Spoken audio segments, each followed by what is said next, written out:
Good day, and thank you for tuning in 3D, the Daily Divine Direction broadcast. For all of our new listeners and viewers who are tuning in for the very first time, I'm Pastor Pope, and thank you for allowing us to come into your viewing environment.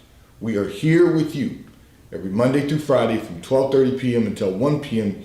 Eastern Daylight Time to address whatever topics you might like to discuss, whatever issues of life you find challenging or that you find difficult to navigate.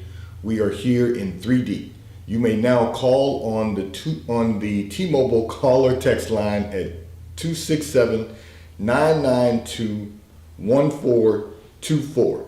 You can discuss careers, finances, entrepreneurship. You can discuss marriage, divorce, raising children, blending families. You can discuss dating and relationships, whatever's in your heart, whatever's on your mind. God is concerned about that which concerns you. So we are here in 3D, the Daily Divine Direction broadcast, brought to you by Fiji Water.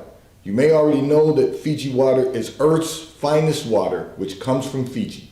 It starts as a tropical rainfall which slowly filters through layers of volcanic rock. The water collects in a natural artesian aquifer where it is bottled right at the source, free from human contact until you unscrew the cap. Fiji Water, Earth's finest water, will be delivered right to your front door when you subscribe for delivery, and you'll save money at FijiWater.com. This is Earth's finest water. And for those of you who continue giving on the Give segment of our app, we thank you for your support and your commitment. And those of you that have made a monthly commitment to support the broadcast, we thank you. We don't take any of you for granted. For all of our listeners and viewers who continue giving, we thank you. There's a lot of infrastructure cost involved in being on the air 6 days a week, but you continue to support, and we don't take that for granted. So thank you for all your continued support and your commitment as we fulfill our commitment to God to be here every Monday through Friday from 12:30 p.m. until 1 p.m. Eastern Daylight Time, scheduling permitted. There are days when there are scheduling conflicts to being on the air.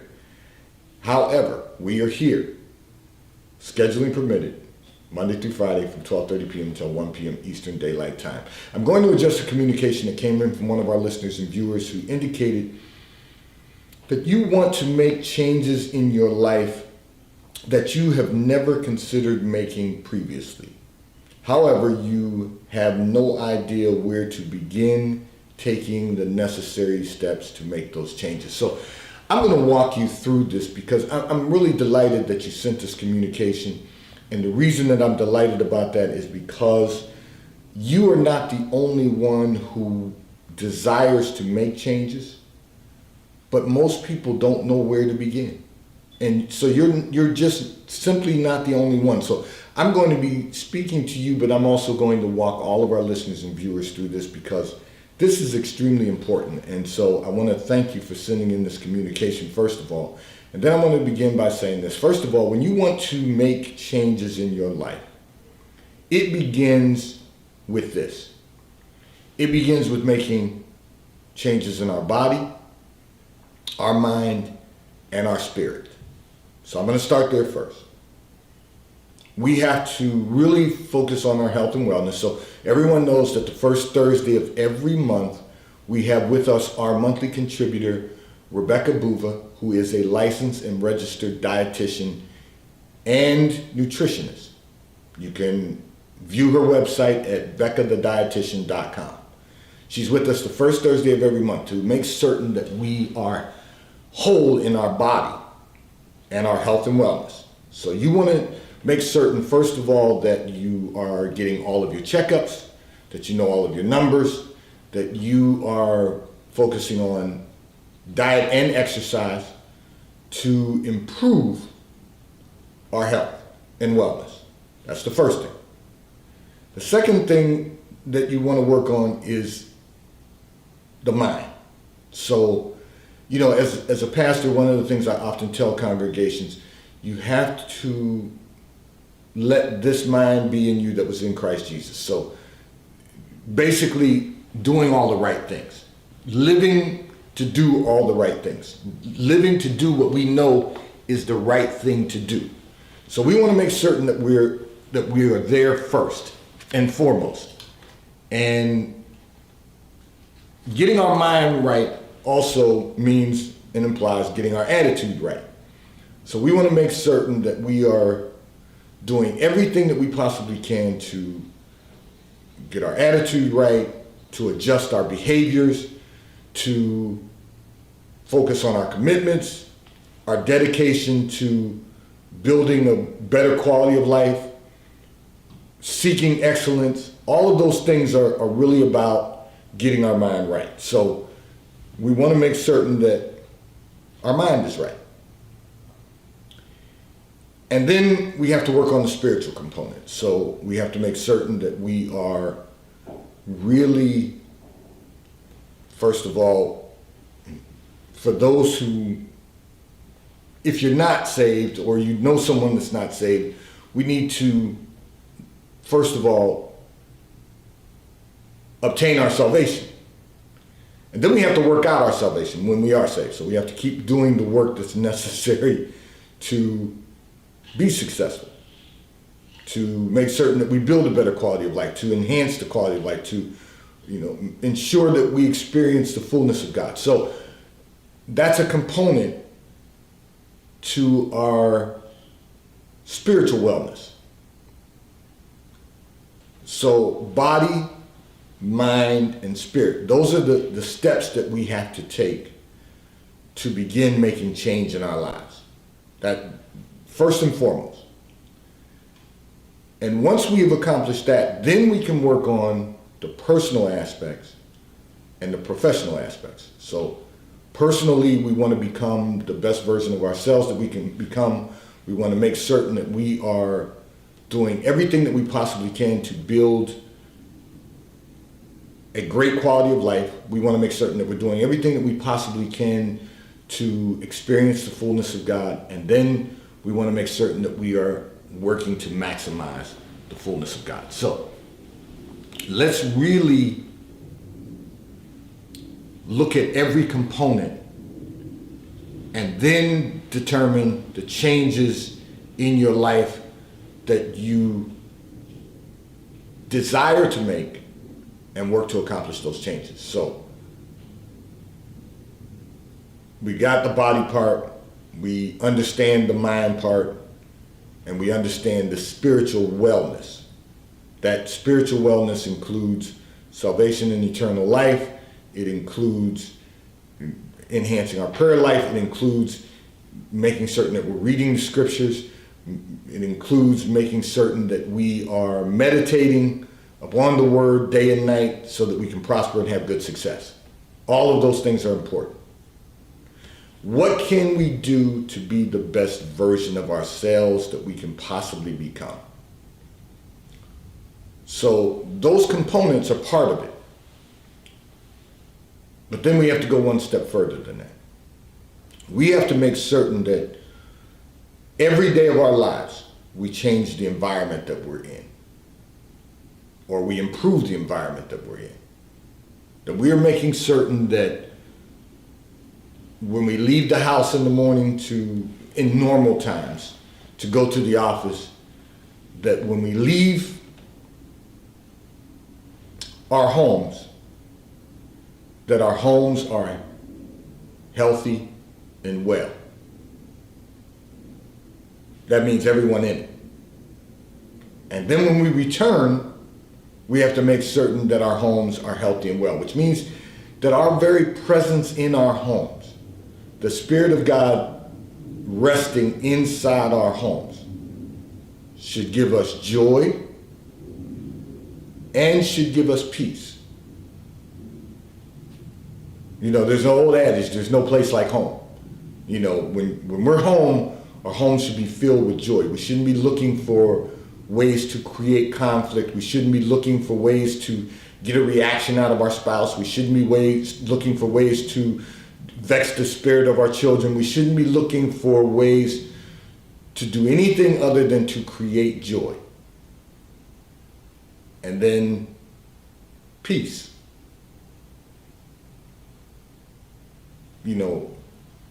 Peace that surpasses all understanding. And peace that is perfect peace. So we have to recognize that everything we do personally should be changing the environment of our homes. That should be our daily responsibility. And then professionally, we have to recognize that that's our marketplace ministry. That we are, wherever we go professionally, whatever work we are assigned to do by God professionally, that we are doing it unto the Lord, not unto man, that we are doing it unto the Lord, and that we are truly changing the environment. We're having an impact in the environment that we're in professionally, and not a negative impact. It has to be a positive impact that we're having.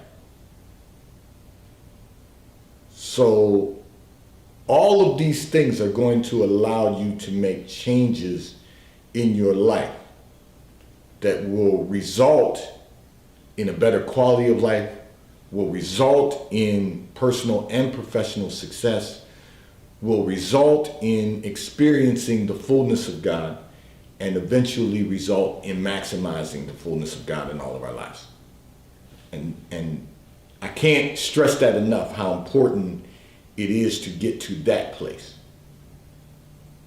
You know, we have to recognize that all of these things, all of these changes will truly enhance the quality of our lives and the lives of our family.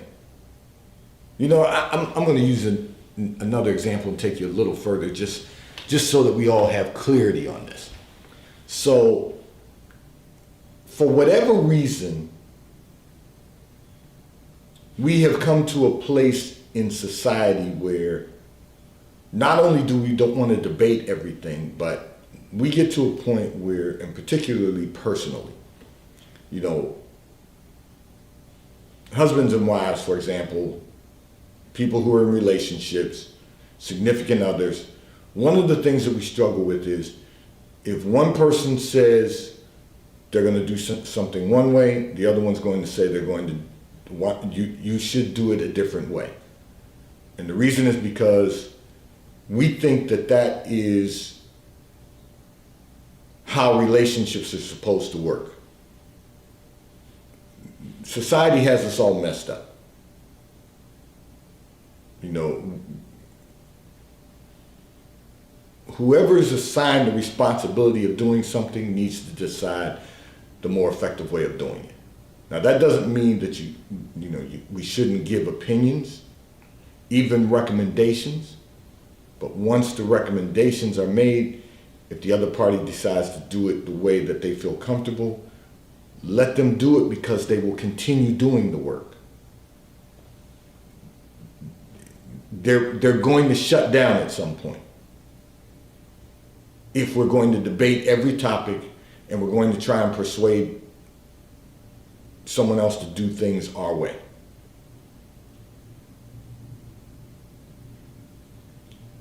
And what we have to recognize is that the end result is peace. The end result should be peace in the atmosphere and peace in our spirits. And we have to recognize that we play a part in that. So I want to encourage us all. Let's not allow society to dictate our behavior. Let's not allow anyone else to dictate our behavior in our personal lives or in our professional lives. Sometimes when you go to the office, in normal times, you don't need to be heard. Sometimes we think, because there's an old adage, the squeaky wheel gets oiled, we think we've got to say everything all the time, or no one's going to take us no one's going to be reluctant to confront us with issues if we take what is perceived by society to be a passive approach. The truth of the matter is that sometimes we just don't need to be heard. And then when we say something, we're going to be taken more seriously because we're not the ones always talking. There's other ways to do life than what we've been doing. Because truth be told, we've been doing a lot of it the wrong way. So I want to encourage you and congratulate you, and to God be the glory for having the desire to make changes in your life, because most people don't want to change. They're comfortable just the way they are. But change allows growth, and growth allows success. If you stop growing, you die. And even though we know where we're going, we know while we're here, we can be a better version of ourselves. This segment of the broadcast is brought to you by T-Mobile, America's largest nationwide 5G provider at no extra charge. If you are not currently a T-Mobile customer, you may call or text on the T-Mobile call or text line. We will at 267-992-1424. We will move you over into our queue so that you can experience T-Mobile, America's largest nationwide 5G provider at no extra charge. Taxes and fees are included in your bill. And if you auto pay by attaching a credit card to your account, you will receive a discount on your monthly bill at T-Mobile, America's largest nationwide 5G provider at no extra charge. I'm going to address another communication that came in from one of our listeners and viewers who indicated that everyone expects you to take care of them and their needs and wants. However, no one ever concerns themselves about what you need or want. Okay, so this is not the first time that I've heard this from people over the years. You know, so many of us have been in one-sided relationships for a very long time. And I'm not just talking about family, I'm talking about friends. It can be family and friends. But when people expect you to take care of them and they do nothing to take care of you or have no concern about you, you've got to focus on you and stop focusing on others. You got to focus on what you need to be in a good place for you and not make everyone else happy about living life when you're miserable. And that might be a little strong word, but when you're miserable about the fact that nobody is concerned about you, that you just keep going and doing what you have to do for you and doing what you need, what others need you to do without being focused on yourself. Now, someone will probably email me, and I love your email, so don't stop at newlifepastor@comcast.net. Someone will inevitably email me and say, well, Pastor, that sounds a little selfish. You know, we really need to, focus on what other people need also. There's a difference between need and want. I'm not going to see anyone go hungry. That's assigned to my life. I'm not going to, if I eat, you eat. My wife and I have always said that to our children. As long as we have a pot and there's something in the pot, you're not going to go hungry. I'm paraphrasing, but that's basically what it boiled down to. The truth of the matter is, there are certain things that we can do to address the needs of others.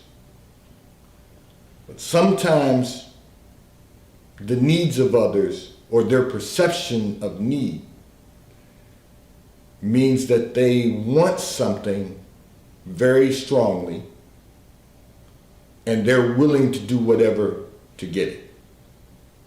And in most cases, what that means is they'll come to you and anyone else who's willing to give them what they want. That's where their concern stops. It's all about what they want. And when you identify that, you have to be strong enough to say, I'm going to take care of me. Because if I don't take care of me, no one else is going to do it. So you're going to have to focus on you and stop focusing on what others want, but focus on what you need to do to ensure that the quality of your life is good, that the quality of your life is great, and that the quality of your life is not disrupted. So I want to go a little further with this, because as I see these communications come in about people being in relationships and, families that are, dysfunctional, and I see those come in and of course I pray over them, and I pray for the families, and I pray for the individuals. But my concern is that we have a worldly society that only focuses on themselves. And what that means is that they will create circumstances for themselves in this world and then expect someone else to resolve their circumstances. Now, let me tell you what that looks like, because I don't want anyone to misinterpret my understanding that bad things do happen to good people. I am very well aware of that. I know that to be a fact. But I'm talking about when people just refuse to do what needs to be done to get to a place where they can enhance the quality of their lives. You can't save them from themselves. They need Jesus. They might know him, but they need Jesus. And what I mean by that when I say it, they need him to help them.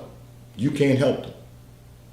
Because until their spirit is inspired to be the best they can be, they're going to continue to want from you over and over again. And if it's not you, it'll be someone else. Because their focus is on themselves. So you need to learn to focus on yourself. And that's going to take me into another communication that I'm probably not going to get to today. So we'll move on and just say, stop living in one-sided relationships and focus on you. And you will be at peace with the quality of life that you have built for yourself. This segment of the broadcast is brought to you by Charles Tyrwhitt, located in London, the UK. They also have stores in New York, Chicago, Washington, D.C., and at the King of Prussia Mall in King of Prussia, Pennsylvania. So if you're in any of those areas, stop in at their retail stores. They have everything a man could possibly need. Shirts for men, ties for men, suits for men, and accessories. If you're not in any of those areas, you can order from Charles Tyrwhitt at ctshirts.com. If you order from Charles Tyrwhitt right now, shirts from Charles Tyrwhitt right now, you can order 3 high-quality cotton shirts for $99 at Charles Tyrwhitt at ctshirts.com. And The White Company, located in London, the UK. They also have a store on 5th Avenue in New York. If you're in New York, stop in at the retail store. They have everything that you could possibly need. Home goods, clothing for men, women, and children. If you're not in New York, you can order from The White Company at thewhitecompany.com. They too will ship and deliver right to your front door in an appropriate period of time. I'm going to address another communication that came in from one of our listeners and viewers who indicated that your husband finds it necessary to do everything to the extreme. Whatever he does, every outcome must be considered. So, first of all, let me say this. Congratulations. And to God be the glory that your husband has that state of mind. The reason is because how you do anything is how you do everything. And what you have is a spouse who has a philosophy of examining the results of everything he does, examining the consequences of everything he does, and examining the unintended consequences of everything he does. And the reason is because he has some life experience. You know, we all have life experiences, but some people have experienced more in life than others. And because of that, they have a different philosophy about life. And so the fact that your husband finds it necessary to examine everything, the outcome of everything. He's considering every aspect of what the results he's going to get, the consequences, the unintended consequences. That really reduces and in some cases eliminates the margin for error. Now, none of us are perfect, but the idea that we can reduce or eliminate the margin of error also implies that we can reduce or eliminate our liabilities. And the one thing that we know in life is that when you reduce your liabilities, you have a better quality of life.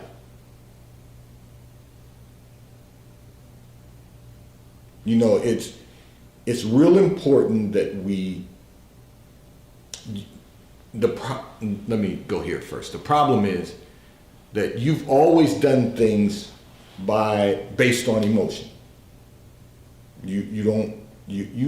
There are things that you will think about the process of what you're doing. But if your emotions are attached to the equation, if your emotions are placed in the equation, you're just going to make your decisions based on emotions. And that's never going to give you the desired result. It's only going to give you the result of getting something done that you might have to later address the consequences. But you have a spouse who doesn't think that way, you know, and that's to God's glory that he doesn't think that way. And when you say he's being extreme about everything, you know, I think that there is a term in our society today that people believe that often some of us are being extreme. Well, the truth of the matter is that it's you might look at it as taking it to the extreme, but what that really means is that every aspect is being considered. So it's like I've often said in Sunday sermons, it's not a matter of getting from point A to point B. See, we think point A is where we start and point B is the end. The truth of the matter is there's a whole alphabet out there. So when you consider from A to Z, you're not missing anything. Everything is covered. Everything is, you know, in all those letters in the alphabet, you can probably think of everything that can be created in the dictionary. Because every word starts with a letter or a vowel. consonant or a vowel. Pardon me. So in the end, when you get to Z, you'll know exactly what the result is, you'll know what the consequences are, and you'll know what even the